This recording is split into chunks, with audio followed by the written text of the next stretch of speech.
What's up, guys? It's your boy Joey here, aka Mr. Made You Look, and today we're going to be talking about imposter syndrome. So this video is a little bit different than what I've been uploading the past few weeks. I do want to give you guys the sauce on tutorials, edits, how to actually use your camera, your equipment, your programs. But beyond that, I want to be able to provide value and education to being a creator, an entrepreneur, a business owner, and just somebody who wants to be the best version of themselves. With that being said, today we will be talking about imposter syndrome, something I believe anybody in any work field or job can experience, but is most prevalent and more often than not experienced by entrepreneurs, creatives, and content creators alike. Imposter syndrome is defined by the dictionary as a psychological phenomenon characterized by persistent feelings of inadequacy, self-doubt, and a fear of being exposed as a fraud despite evidence of one's accomplishments. It basically means you think you aren't good enough despite everything you've done or are doing. Now, I'm guilty of this.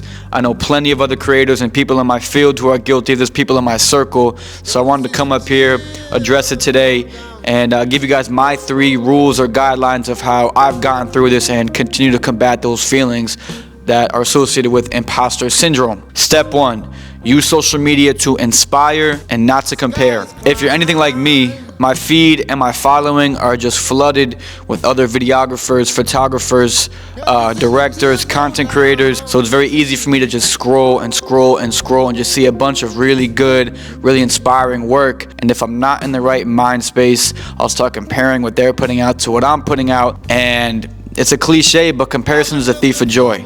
So how do you combat this?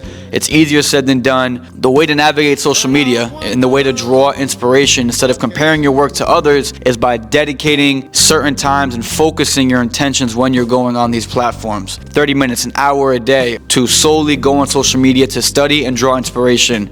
The more specific, the better. Pick out the specific creators that you want to look at, the pages you want to go to, the videos you want to watch, and take notes. What are they doing that you really like? What draws your attention? What draws you to their work, their pages? Why do you think they're good at what they do? If they have a bigger following, if their videos are getting more engagement, more views than yours are, why do you think that is? Take those notes, do that studying, look at it from a lens of a student, not someone who's self-conscious or doubting their own work. Look at it from the lens of someone who wants to grow and wants to learn. Study these people and then think of how you can implement those things that you learned into your own work, your own lifestyle, your own content. Obviously, you want to add your own personalization to it, give it a little bit of your own sauce, your own touch. But if it worked for somebody else, why would it not work for you? Step number 2, accurately track your progress consistently, and this is through documentation. I don't care what you're doing. You can be a videographer, you can be a content creator, go to the gym, you can be a writer, you could be a chef. Consistently document your journey. From when you start, be consistent. Whether you're brain dumping into a journal or taking reflective videos once a week, once a day, kind of getting those thoughts out of your head, having a physical copy of your thoughts, your feelings, what are you thinking about at that specific point in time? Or like what I do, just consistently create content. Upload it as well, because that's always going to be good for other people to see your progress. But for you, at the bare minimum, consistently create content, because when you have a portfolio that's been consistently updated from when you first started to where you are now, you can at any point go back in time and look at your progress, look at your journey, see the growth. What did your work look like 6 months ago versus now, a year ago, when you first started? It's very easy to get lost day in and day out in the hustle and the journey and just the overwhelming amount of work that you want to get done. And your progress and your results are not going to be so definitive day in, day out. A lot of them are going to be seen over the course of periods of time. And if you're not consistently reflecting and allowing yourself to go back to your first video, your first photo shoot, your first gym picture, your first novel, if you don't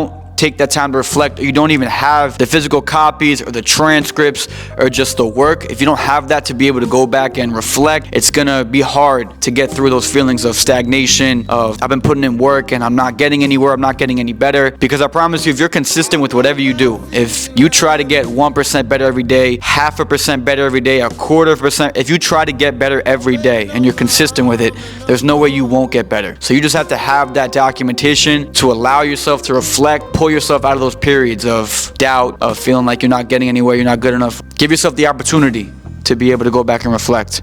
Step number 3, organize, plan, and attack. Now this is like a 3-in-1, but this is my fucking video, so you know, I don't care. They go together. What do I mean by this? As an entrepreneur, as a creator, or just somebody with ambition, you have a lot of ideas in your head, especially if you're following step 1. You know, you're going to social media or wherever you're drawing your inspiration from. If you consistently have things you want to get done, videos you want to shoot, recipes you want to make, ideas you want to write down, habits you want to enforce into your routine, there's going to be a lot of things you want to do when you're on your journey to becoming a better version of yourself. If you don't organize your thoughts, they're all going to sit in your head, and that becomes overwhelming, and in turn leads to anxiety. With anxiety comes self-doubt, comes feelings of inadequacy, just the overall bubble that is the imposter syndrome. The biggest way I take care of anxiety and I tackle that monster is action. So the first thing I do is, if I always have a lot of things I want to get done, a lot of ideas, a lot of video ideas, specifically a lot of content, a lot of business ventures. I just have a lot of stuff going on in my head. So dedicate time to sit down, brainstorm, and write everything on paper. Put it in your notes app, your computer, a physical piece of paper, whatever the best way is for you. Get those thoughts out of your head, declutter your brain. Once everything is written down and you can visually see it, now you can create a plan to attack it. You have all your ideas on paper, whether that's, for my case, the videos I want to put out for my YouTube, my personal page, my portfolio page, the studio page. I have all of my ideas written down for the month. Now I can pick what day I want to record them, pick what day I want to script them, pick what day I'm going to edit them, when they want to be uploaded.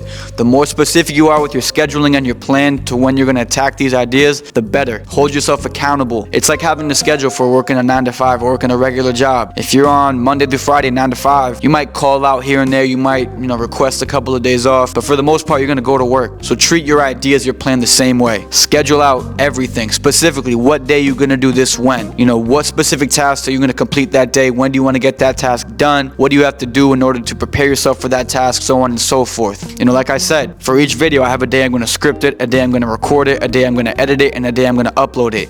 And once your schedule's filled out, it's a lot easier to hold yourself accountable. Once you have your ideas on paper, once you have a schedule and a plan to attack these ideas and these goals, fucking execute. Just follow through. Show up every day.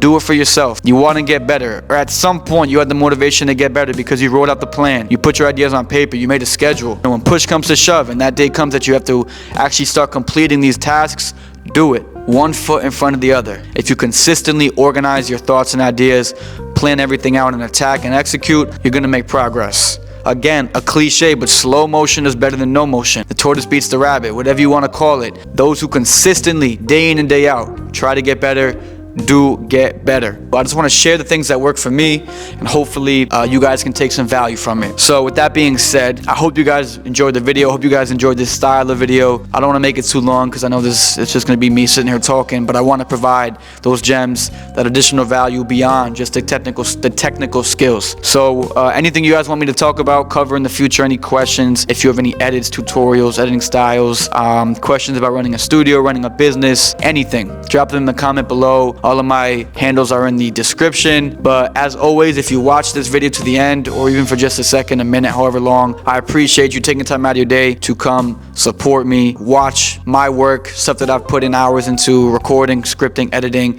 It means the world, and I really do appreciate you. That's why I do stuff like this, just to provide some value, just put something out there that I'm proud of. As always, I love y'all. Share this, like, comment, subscribe. If you watch to the end, I do love you, but you better be fucking liking, you better be fucking commenting, you better subscribe, because that's just some hating ass shit if you're not. I'll catch y'all on the next one. Be safe, be happy, chase some motherfucking dreams, man. Peace.